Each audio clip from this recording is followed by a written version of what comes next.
our very first passengers. Now they're all settled, where would you guys like to go? Anyone else ready? Ancient Egypt. Then when dinosaurs were That sounds good. All right, everyone hold on because it may be a bumpy ride. Press the button.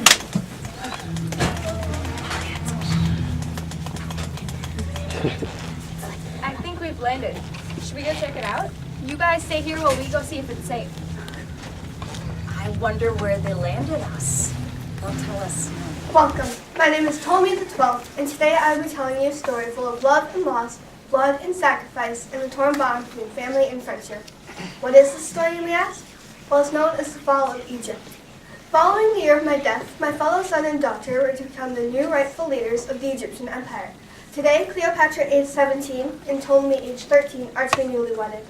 During this time period, the marriage of family members of high authority families was fairly common. I deserve to be pharaoh, for females are not supposed to be rulers. Women have no authority over men. Father appointed me as pharaoh. I have as much right as you. I am 4 years older, and if you happen to forget, the law states the throne goes to the eldest heir. We shall see about that. I have many followers, and they would be willing to help me overthrow you. And then, your followers would see that I'm stronger than you. You will never overthrow me. I consider myself a very reasonable man, and so I exile you to Syria for 4 years. If you do not obey, I will have you assassinated. And so in the end, Cleopatra had no choice but to save on her exile. She lived for 4 years. And over those 4 years, she gradually built up an army to overthrow Ptolemy. But meanwhile in Rome, Caesar and Pompey, two Roman generals, have just finished a war that lasted days. Pompey, however, had lost and thus seeking protection from Ptolemy. I seek protection against Caesar. Pompey, why should I protect you? You have lost against another general of Rome, and therefore you will be a weak ally. I need your protection so I can rebuild my army and defeat Caesar. I just need time, please. I've grown bored with you weak Romans coming to me for help. Arrest him and have him executed at dawn. A few days later, the news of Pompey's execution had reached Rome. Caesar left for Alexandria to seek revenge for the death of his fellow friend. What have you done? What do you mean? You have murdered the life of my friend. For that you shall pay the price. But you two were waging war against each other. I thought you'd be pleased that I chose the greater power. We weren't fighting because we were enemies. He threatened my power, and for that he had to pay. I had no intent to kill him. If I wanted to, I would have had his head when first stepping into the battlefield. I'm sorry. It's a mistake you'll never make again. Seize him. Meanwhile, on the outskirts of Egypt, Cleopatra, back from her exile, who has built up an army over the past 4 years, is back to deliver vengeance. Afraid of wasting her army on Caesar's guards, she has devised a plan to get herself into the palace using only the protection of a rug. Cleopatra! Halt! I mean no harm to you or your army. I have only come back to take what is rightfully mine. Explain yourself. 4 years ago, my husband Ptolemy forced me into exile. Being outnumbered, I had no choice but to flee. Over the time of my absence, I've been gradually building up an army and now come back to take my throne by force. Your timing is quite coincidental, my dear. You see, I have certain matters with your brother as well. During the time of your absence, your brother has murdered the life of an innocent civilian. Also my best friend. For that, he is no longer of meaning to me. And I say, your interest is quite impressive. So what are you proposing exactly? With your drive and determination, and my battle skills. Together, we can drive up Potomac and take over this glorious land. What do you say? I accept your offer and will have my army ready at your command. What do you say, Potomac? Do you accept the war offer? If not, we can dispose of you now. I accept. However, I must warn you, my army isn't an easy defeat. We shall see. Allow your actions to speak louder than your words. Together, Caesar and Cleopatra went to war against Ptolemy's army, but it didn't end the way Ptolemy interpreted. During the midst of the battle, Caesar was able to corner Ptolemy and follow through his execution. After the war, Caesar and Cleopatra became joint leaders of Egypt. A few months later, Caesar had to leave for Rome to help rule the Roman Empire. He left his troops behind to help protect Alexandria. Another Roman general, Mark Antony, marched his army to Egypt to help protect Alexandria. Also, he ended up falling in love with Cleopatra. Another Roman general, Octavian, saw a chance to overtake the Egyptian Empire and defeat his arch nemesis, Mark Antony. So he marched his army to Egypt and waged war. I raged war on you, and we still haven't settled this. So now I personally challenge you to a duel. A duel? You challenge me to a duel? Good thing you're in white. I'll be waiting for you to surrender. Please. At least I live in my empire to protect my little Egyptian princess. At least I have an army. You look so bad, a starving dog. My mouth put you in misery. You have an army. You barely have enough numbers to be called an army. I have 10 times the army as you.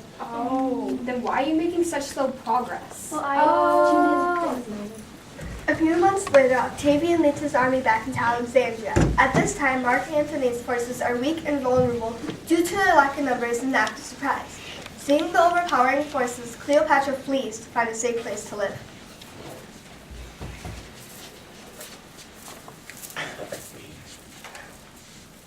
Thank you, Amon. I am grateful of your service. I'm glad to be of service, my lady. I have one last request of you. You must tell all of Rome and Egypt of my death. No one can know I'm truly alive. As you wish. I wish the best of you, and I shall come back with more supplies. Thank you. Now go. Mark Antony learned of Cleopatra's death. He was so devastated at the loss of his mistress that he relieved himself of his pain. All Rome will leave your death. I have done as you will. I have done what you wish. All Rome will leave your death. And Egypt? Octavian is one. Egypt is no more. Did you tell Anthony my death was fake? My understanding, I wasn't supposed to tell anyone. You were meant to tell him. I'm sorry, it's a misunderstanding. No matter. I'll just tell him myself. Where is he? Amon, answer me. I'm sorry, miss. After hearing the news of your death, he was so devastated he committed suicide. No!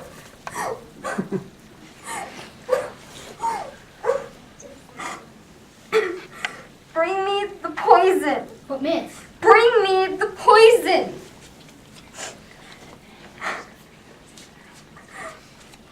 here, miss.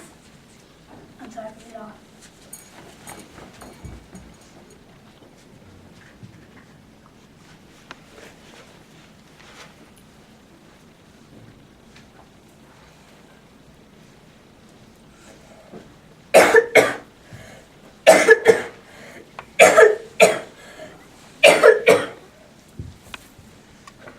In the end, the Egyptian Empire lasted about 2,500 years before being taken over by the Romans. Cleopatra consisted as the last pharaoh of the Egyptian Empire. And when the Egyptian Empire fell, so did the legacy of the pharaohs.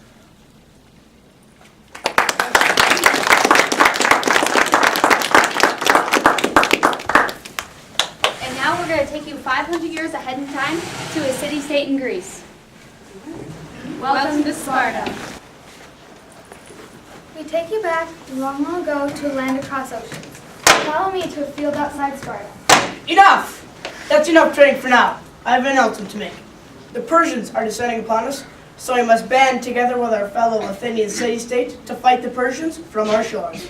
We Spartans are great followers, are very to be tough from birth. By the time we're 7, we have our families going to be soldiers. Why do they need Athenians?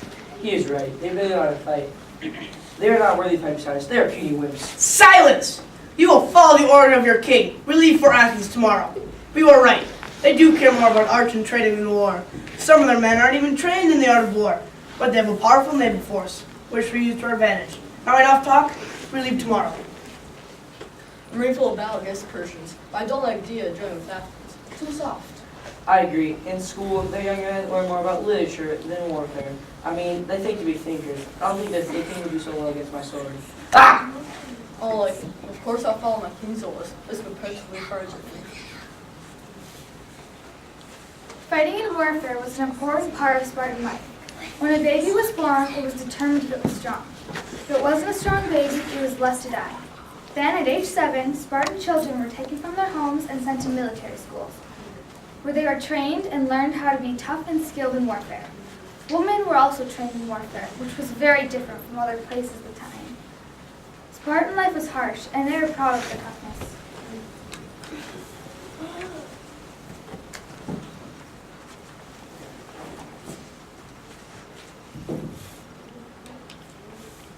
My sons are so excited to fight the Persians. I already told them that they better come back with their shields or on their shields. My boys are also excited, but certainly not excited to march across that terrible land that lies ahead of them with mountains and volcanoes. My sons show no fear. They shall be named the best-born warriors in all of history. The Spartans leave for Athens.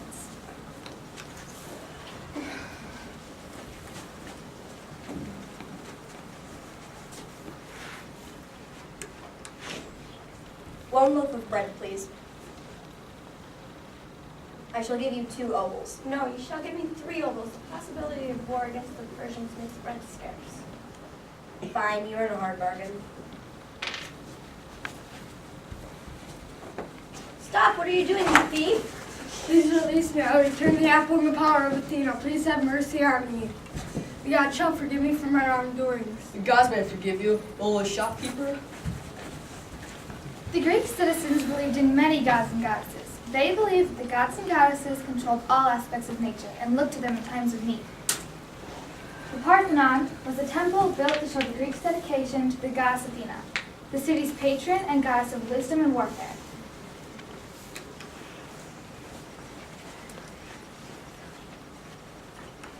Men, come quickly. We're meeting dozens of Parthenon. There, they will decide whether or not they join us in battle. They believe in a concept called democracy. What? Nice. Do you make a fight? Nonsense. Of course we'll fight. Spartans were born to fight. For this, vote will decide whether or not they join us in battle. Okay. There's something wrong with these Athenians. Spartan government was an oligarchy, which meant it was ruled by a small group. Actually, Sparta had 2 kings, each from different families. Athens, unlike most city-states in Greece, had democracy. Whether they went to war or not was decided by vote. This is an example of ensuring democracy. Only a select few were allowed to participate in the vote. The selected were men, mostly men who owned land.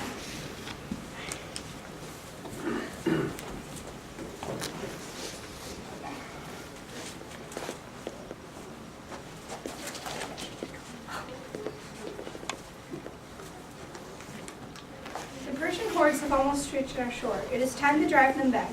As you all know, we will make this decision by vote. I have 3 baskets, one with black rocks, one with white rocks, and an empty basket for your rocks that you decide. To my left, or are you going to go?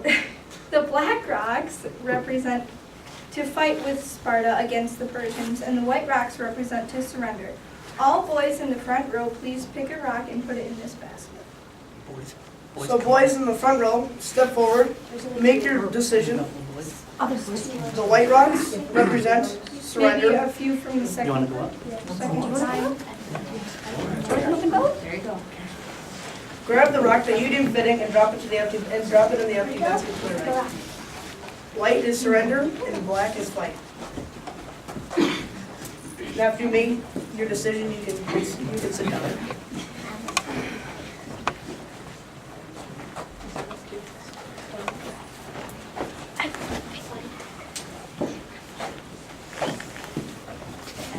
White to surrender, or black to fight.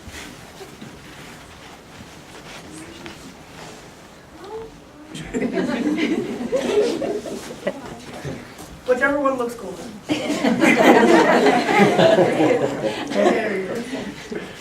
There you go. It is decided! We shall fight.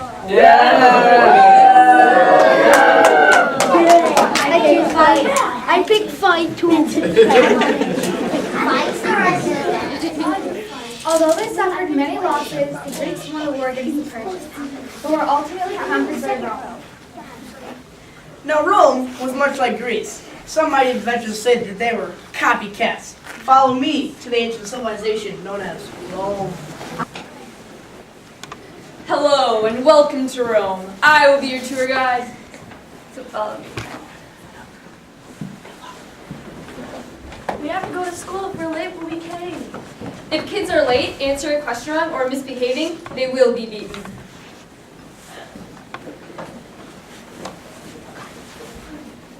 School's this way. Okay guys, sit down. Class is starting. Did you know, ever since the Roman dictator Julius Caesar was assassinated by Gaius Longinus and Marcus Brutus, the Roman Empire began, and these streets have been bustling with activity. I thought Rome was a republic. Well, Rome used to be ruled by kings until 509 BC, and the last king was overthrown, and Rome became a republic. And then that scum Julius Caesar killed up all the republic leaders and became a dictator. Now Rome is ruled by an emperor. You, what are you doing? I'm one of the emperor's 20,000 slaves, and I'm on my way to build an aqueduct. I mustn't be late. What's an aqueduct? An aqueduct was an underground system of tunnels that brought fresh water from our mountains down to the cities. As the tunnels grew closer, they went above ground. The aqueducts were one of Rome's world-changing inventions because, let's face it, we Romans are architectural and engineering geniuses. We've created the best road systems in the world, and our artists are pretty amazing too. Wow, we Romans are pretty impressive. Did that man just say he was one of the emperor's 20,000 slaves? Why, yes, the emperor has thousands of slaves. He needs them to help build and make Rome run smoothly. Even a rich man has 300 slaves. Yes, slaves are a very important part of our Roman culture. About 25% of all the population was made up by them, which equal to about 10 to 18 million slaves. Slaves have no legal status. They're merely tools with the power of speech. A master can kill a slave and face no legal punishment. Looks like there's trouble brewing. Let's go. I'm almost done for dinner. I'll see you later, Kiss Ron. Wait, what? Oh. That man was holding this Bible, which means he practices the Christian religion. Christianity is highly illegal in Rome, punishable by death. Our sole religion is polytheistic. We worship many gods and goddesses. Romans should do that if they don't skip for them. Let's head down to the Colosseum to see his execution.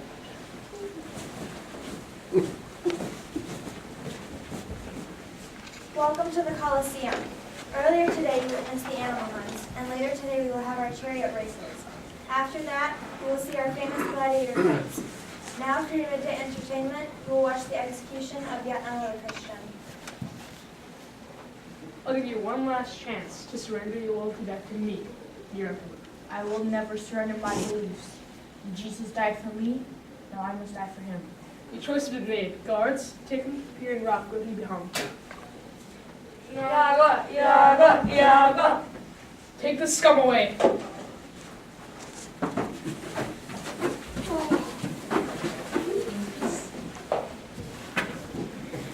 Christianity was highly illegal in Rome until 309 BC when the Emperor Constantine the Great converted to Christianity. Soon after, it rapidly became the most dominant religion in Rome.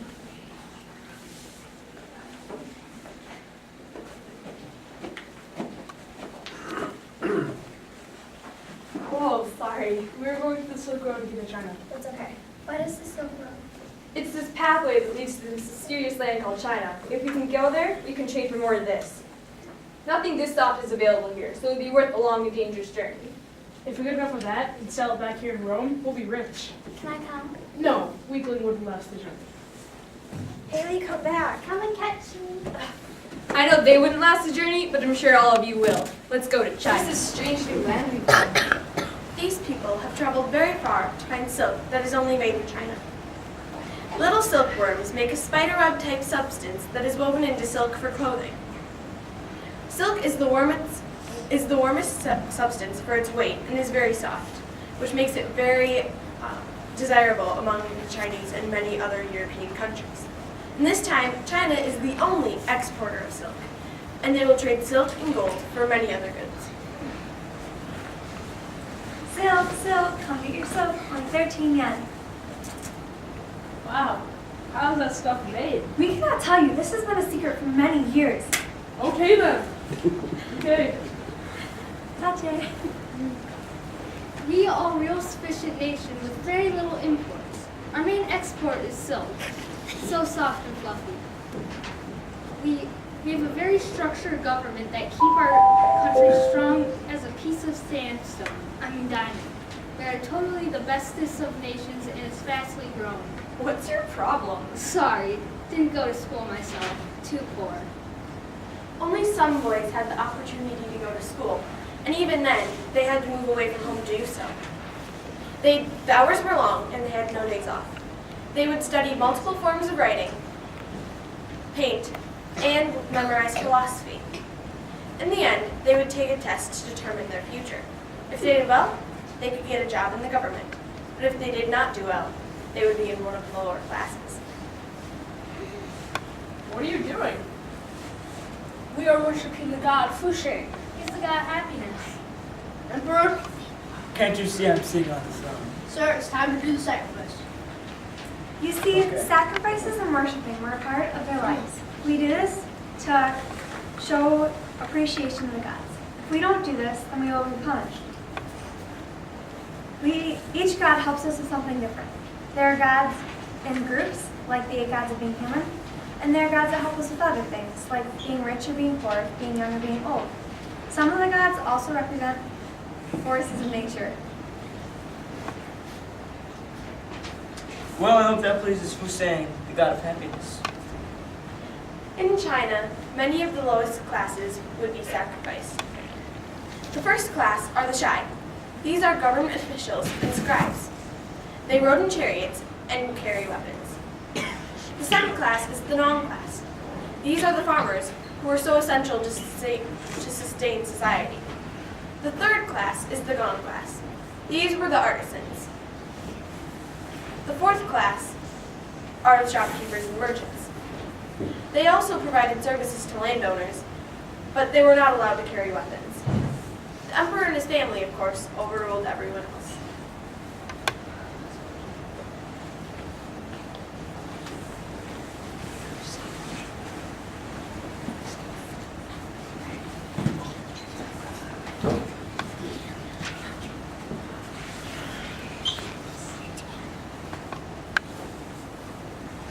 Sir, this god needs to become general. Okay. Well, that's good.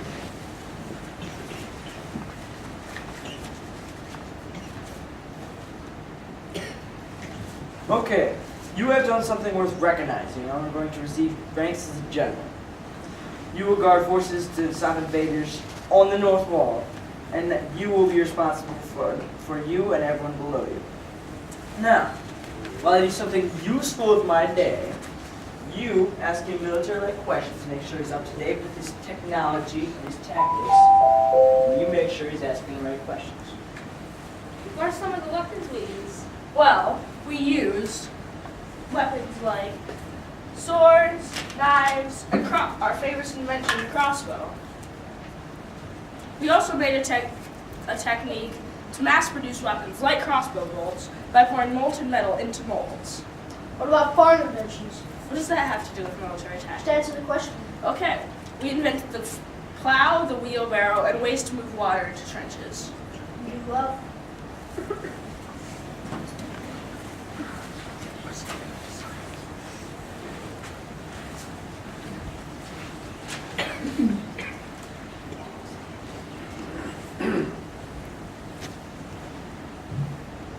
Doesn't look right. What do you mean, sir? It looks fine to me. Missing something. Go get someone from the market and get in for that picture. The emperor needs you. Yes, sir. You see this wall? Doesn't seem like it's missing something. It seems kind of blank.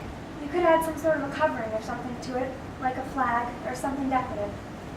Okay, well, let's make this wall less blank and add some flowers and flags to make it look better. So, now, what did I come here for anyways? Sir, we already know soldiers to guard the walls. People have stopped volunteering because of the increase of invaders. We'll make it a rule, everyone that from to the ages 20 to 22 has to become one of the wall. Are you sure, sir? It could cause uproars and protests. Well, you know what they say, I'd rather have people angry than dead. And I'd rather have people protected and angry than mad and happy than dead. Okay, sir, but it may take a couple of weeks to get this to the countryside, a couple months of training. So be it. Do it anyways.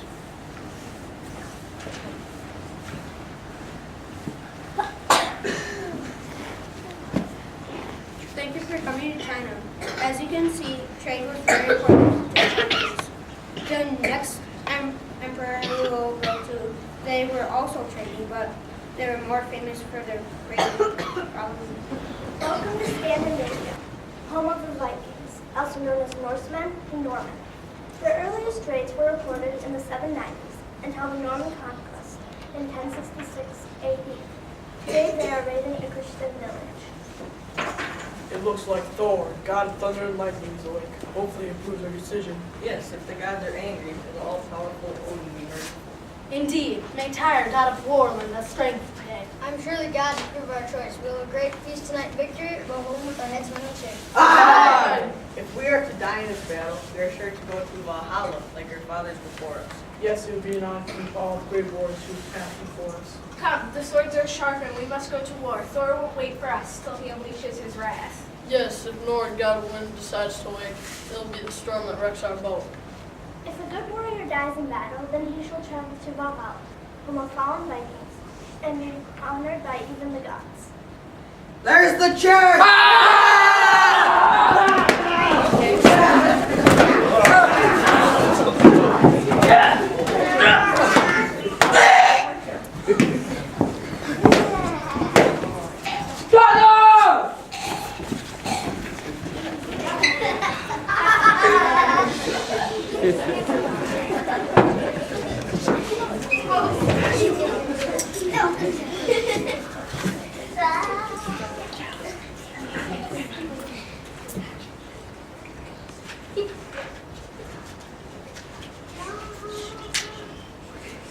Ah, what a fearsome race the Vikings are. Yes, with our silver, we would be able to trade for the things needed. But without our raiding price, we would not be able to live like we do today. Yes, all the land that we conquer leads to more crops and hunting lands. We still don't know the best about knowing we have now conquered much land. Now proved our strength. Well, it's all my doing. No way! I was the most victorious today. I slaughtered the most. It was my day to use the skill wall. The skill wall is when Vikings lock their shields together as a defensive cover. What about when we drove them back using the Borsno tactic? That was probably our most useful Alright, tactic. take a seat, little one. The Borstar tactic is when Vikings stood in a triangle-like formation and drove back their enemy using the force of no light. All I can say is I'm glad Thor held off. Otherwise, you've been thrown into a world of endless sea.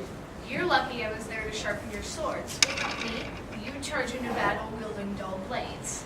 Besides, they were weak without the gods on their side. Although I worry about the upcoming winter, we have gained much from this raid, but I still don't think it'll be enough. Food will be scarce. It'll be a cold one. The wind already carries the chill. Winters in Scandinavia are always cold. Well, thank you, Norseman Obvious. I too am concerned for the upcoming winter. Our growing season is already so short, and any crops that aren't harvested before the first frost will surely die. Yes, but our long ships help us carry large loads of seed upriver for farming. Yes, they were big enough to carry seed for everyone. Maybe that's why they're called long ships. We had to cut down an entire forest to build that ship out there. They are not easy to make. They can take many months to years just to build a single one, not to include the fine craftsmanship of their neck. Oh yeah, you guys are welcome for that, by the way. You're not shy about your work. What do you mean? She's the best. Just look at these carvings. On my life, those are the best carvings you'll see this side of Scandinavia. What about the other side of Scandinavia? Oh, you're so childish. I was slaughter your children. No sound, poor boy. Sit down, boy. As I was saying, the other side of Scandinavia isn't even competition. I am the best at what I do, and I am the best you have. So how about you keep your mouth shut? Anyway, we don't do art like those namby-pamby Europeans. They like to do sculptures and paintings, but that's not us. That's not what we do. Most of our art, as they call it, is the beautiful sloping necks of our long ships that are carved and painted, or carved axe handles, axe blades. It's all useful things, but that have been decorated to make them look better.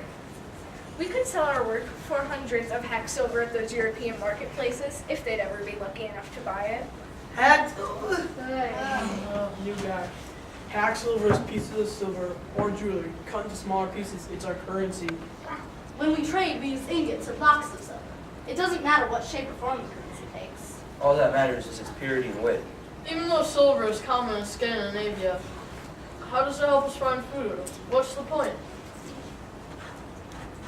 Well, we could always